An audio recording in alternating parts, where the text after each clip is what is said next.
like have to be seen beyond like something that's a copay, you're paying pretty much all of that money. And it's not fair. And again, it goes to the concern of politics and people. Either you're going to work for people to have a better chance or you're not. So, but anyway, to make a long story less long, all of that is just. And that was Daniel Caesar and her with Best Party on the All the Above show. And if you're listening out there, you want to give us a call in number 405-616-5857. That's 616-5857. And if you're out of state, 844-654-2121.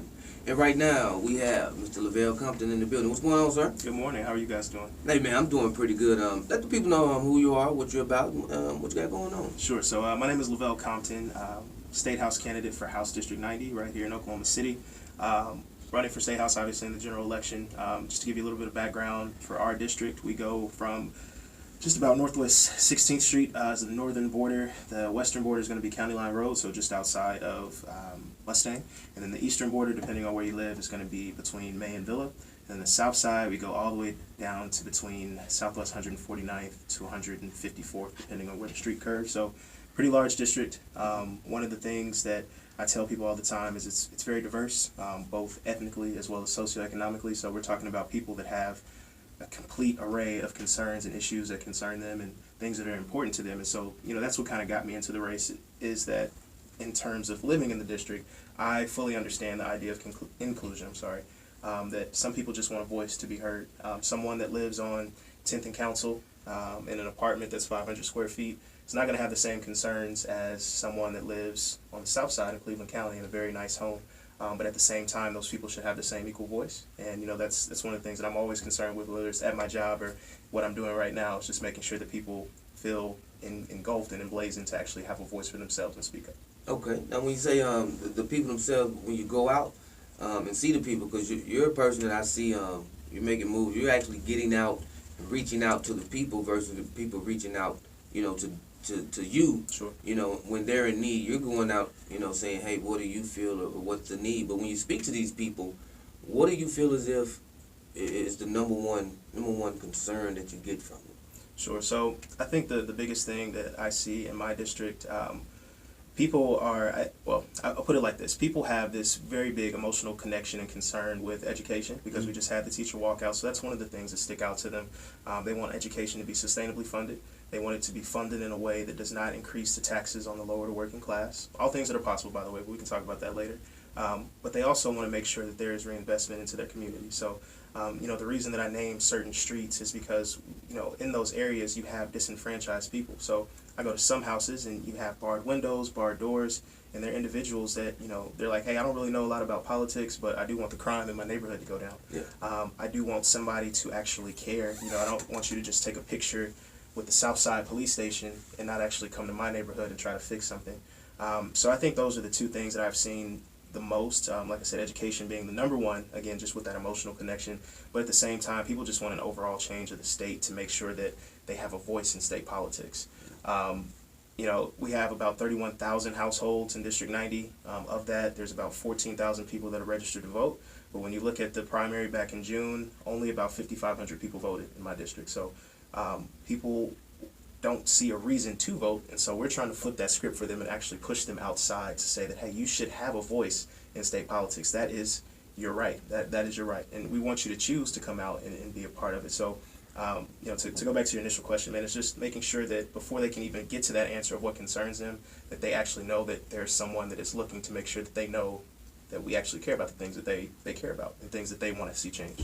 Yeah, and that's what, people listening, you got to go out and vote. And Mr. Compton, he's out in the community, I'll tell you that much. We're kind of restricted on who we can kind of endorse or say Am support. I restricted? Yes. Okay.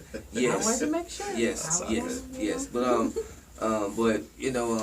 like I say, man, to see you out and even if you're listening right now, he's dressed like he's gonna leave here and probably go out somewhere. That's right.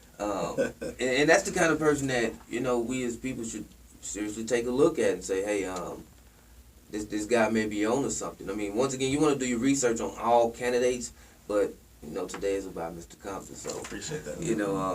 but like I say, when you speak on the You speak on the education, that's one thing that's big. What about healthcare? Healthcare is just as big, man. We live in a state where, we were having a side conversation. We talked about the Bible Belt earlier, but we also have a state that we align very strictly with our parties, and I'm talking about specifically the Republican Party. But when we talk about platforms and issues, I don't think healthcare is a partisan issue. Healthcare affects everybody, so there should be voices from equal sides to have that. But living in this state, it is, on record that Mary Fallon denied, the Medicaid expansion, denying federal tax dollars to come back into the state to expand healthcare to help people that are sick. And so now you have, just like education, where you have people who are not getting the quality of education that they need. You have people that are not getting the healthcare that they need. You have rural hospitals that have to use GoFundMe accounts to try to stay open to raise $500,000 because they don't have the funding to stay open. And if they close, then, person gets sick, they're having a heart attack, they have to drive 40 minutes to the next hospital just to try to save their lives. And it shouldn't be like that. And, whether it's education, it's crime, criminal justice reform, I tell people all the time, no matter what party you're at, these are nonpartisan issues.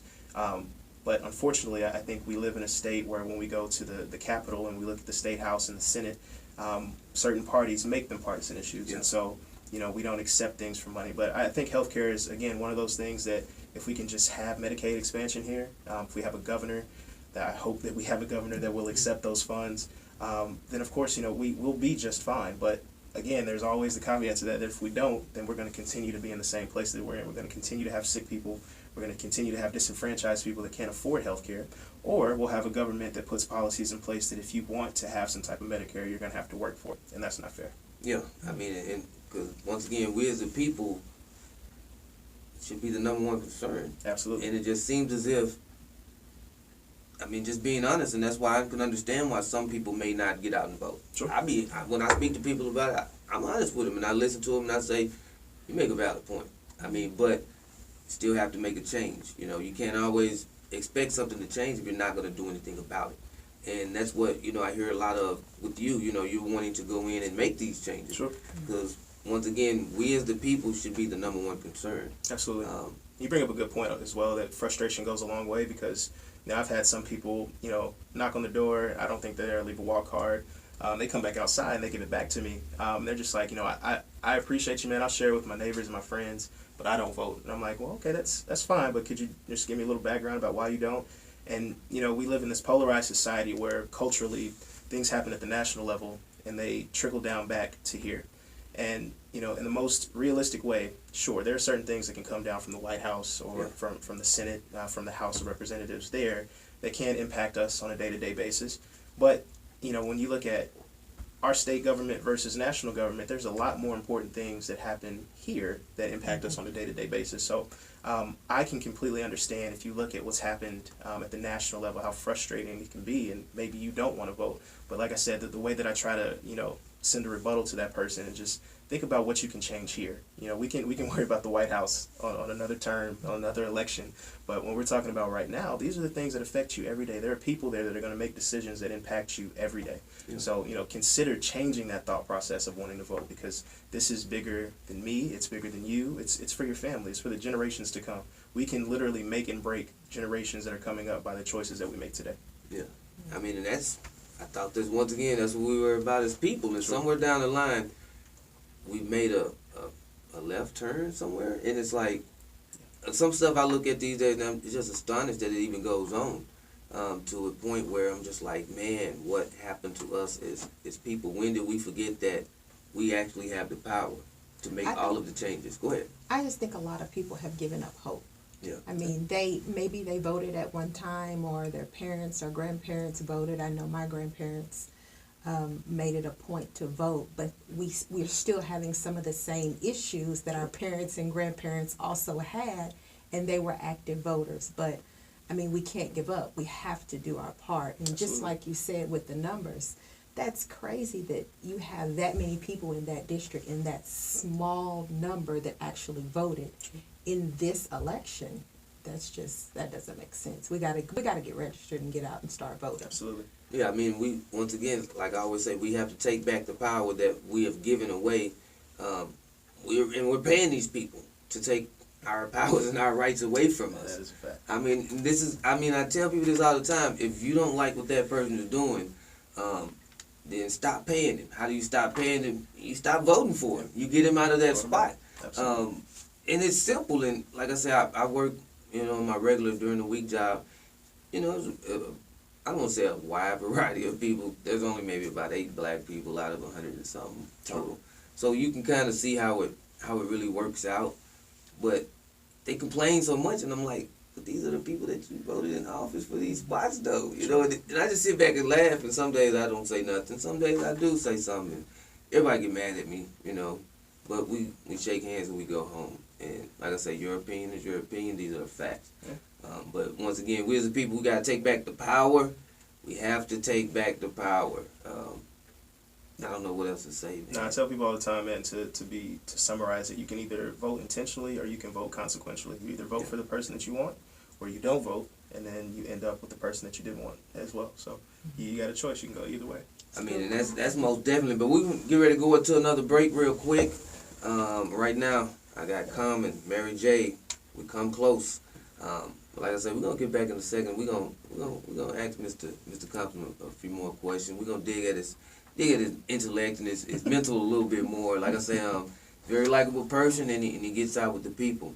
But right now, man, we'll go ahead and get into this break, man. Common and Mary J.